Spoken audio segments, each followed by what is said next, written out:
Hey y'all, we are back with another Dense update. This update is sponsored by Biomax Peptide and Herd Athletics. Here we go. Now it seems like Danielle Brandon just can't stay out of the spotlight these last few weeks leading up to the CrossFit Games. First it was the TikTok that Matt Torres posted. Then as a result of that, she changed coaches. And now a member of the affiliate that Danielle has been training at most of this year has written an email to Taylor Self. And it is very detailed, and it basically describes different situations and interactions with members of this gym and with Danielle. And the guys talk about this on a live show. How do we know these pictures are real? We didn't just take one source. We now have multiple sources. Oh, this is ridiculous. See, this is the last thing I'm going to sit through on this show is everyone questioning, oh, is it real? Is it real? Hey, Julian, is it real? It's real, and we're not pulling up another one of these comments. They read the whole entire email point by point. They discuss it. They're very objective. It's not just a complete Danielle Brandon bash fest. It doesn't seem that far-fetched. Yeah, I haven't seen anything where it's been like, oh, Danielle's pretty Take cool. the baby from a burning building. I heard she I screamed thought that at was Danielle. someone's daughter. I heard she screamed at someone's daughter and called her a bitch. Justin Kotler's daughter. The story's actually worse than that, but once again, that's just hearsay. That's alleged. I wasn't there. We saw her yelling at Coach L on her semifinal video. 2, 1. More help! Like yell at the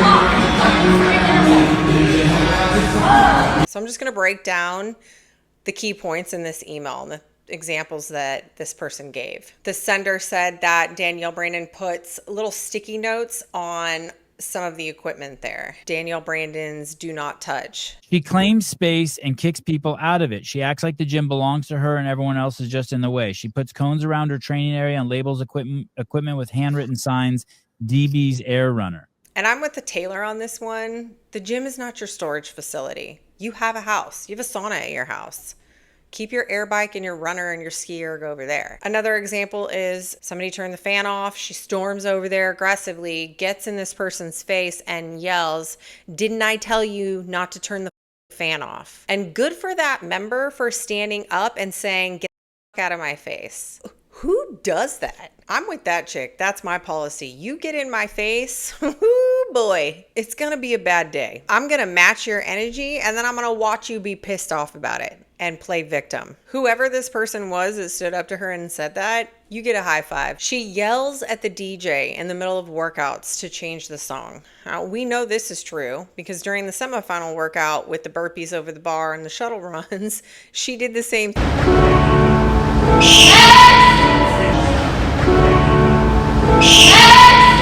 Forget about the other two athletes that are competing right next to her, who probably don't want to hear a fellow competitor being a spoiled little brat wanting a song changed in the middle of a workout.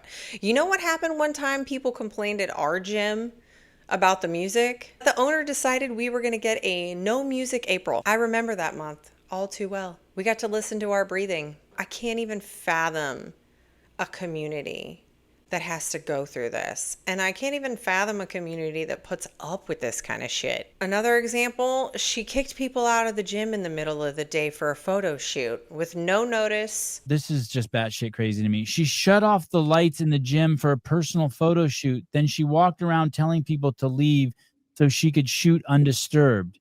Yeah, like imagine my mom working out at CrossFit West and fucking Danielle Brandon telling my mom she has to leave. I have to go down there and fucking bitch slap her. Like, you can't ask my mom to leave the gym.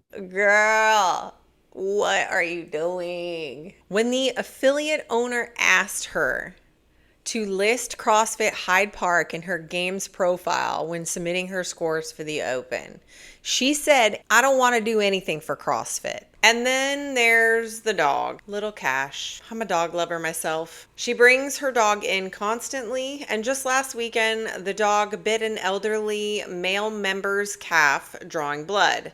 Danielle's response, she blamed the member for getting too close. No apology, no concern. The member hasn't returned. My dog bit a kid at the gym. The kid punched my dog in the face, but nonetheless bit him. And that's on me. I apologized to the mom. I felt really bad about it. It sucked. Nobody wants to hear that their dog is biting people. If the owners tell me not to bring my dog to the gym, I will absolutely not bring my dog to the gym. But the caller even says that Danielle has to tell people how to act around her dog because her dog doesn't like people. So come on, Danielle. This email also refers to her friends. They call them her handlers, and they're specifically talking about Marta. Marta is her friend, her spotter, her photographer, her assistant, moral support, everything. I wonder if Marta is still being coached by Elle now that Danielle is not. They also reference the Matt Torres situation. They claim she lied about the Matt Torres situation, that a few months ago, a delivery showed up at the gym. Guess who it was from? It was flowers from Matt. You know they read the card that was on the flowers before giving them to her. Whatever was going on, it's clear that Torres did not know what was going on with her and Gooch, because there's 4 of them and they are at the Atlantic Coast Classic in Daytona. And someone said, oh, you didn't know that they were together then. Matt Torres certainly didn't think that Danielle and Austin were together then, because Brute Strength commented on it, on the picture of the 4 of them. And then obviously he posted the TikTok in his car showing up to her house and her and Gooch being in the sauna together. I'm not really sure what the person was trying to accomplish by sending this email. Why send it to Taylor? You know, what can he do about that? He's not going to fly down to CrossFit Hyde Park and go in there and be like, Danielle, get your shit and get out. I mean, this all falls on the owner. It's like, it's pretty shitty she does this. But again, it's the gym owner that allowed her to do it. And hey, it's one of those where I can see this happening. Like, you got a member on the rower, and I could see Danielle freaking out. I was like, didn't you read my sticker? Oh, like, you wait. The owner said it's okay. The owner needs to be a man, step up, bro, take control, get your community back. I mean, if enough people are that disgruntled. And divide means half. So half people feel this way. That's not great. And again, You got to do something. You can't let that continue. And so towards the end of the show, Sevan gets a live caller in. And in the beginning, it sounded like Danielle. And Sevi even says, go ahead, Danielle. Caller. Hello? Hi. Hi. Hey, Danielle. Hi. Hi. I actually go to CrossFit Hyde Park. Oh, yes. Tell us. And this person claims that they're just an innocent bystander. They don't really know Danielle, but they work out there, and they think that the person who wrote this email is full of shit. And while this is all happening, I'm getting messages on Instagram. I'm getting anonymous messages of people saying this is 100% true. I'm getting messages from 2 different coaches who used to coach at that gym who are saying this is true, that they've gained members at their gym now because of those people leaving that gym because of Danielle. And the caller even says that the gym is divided, but also says that whoever wrote this email is just pissed off they're not in Danielle's little friend group, which could very well be true. It could just be somebody who's bitter that they're not in the cool girl club. But she's the common denominator in so many broken friendships within this ecosystem. I noticed they're having a little going away party for her before the games. I wonder how many people are going to show up to that. Now, other notable happenings the last couple of days, even though that was probably the hottest topic, move over Danielle Brandon and Austin Gooch, because Haley Adams and Austin Hatfield are a couple. And do you ever work out together? Yeah. Actually, all of our games training has been done together. No shit. Mm-hmm. Wow. Yeah, so maybe he's just using you for your experience. You ever get concerned about this? This motherfucker doesn't really like me. He's just using me. What else you want to do this evening? DT. What'd you say? GHD?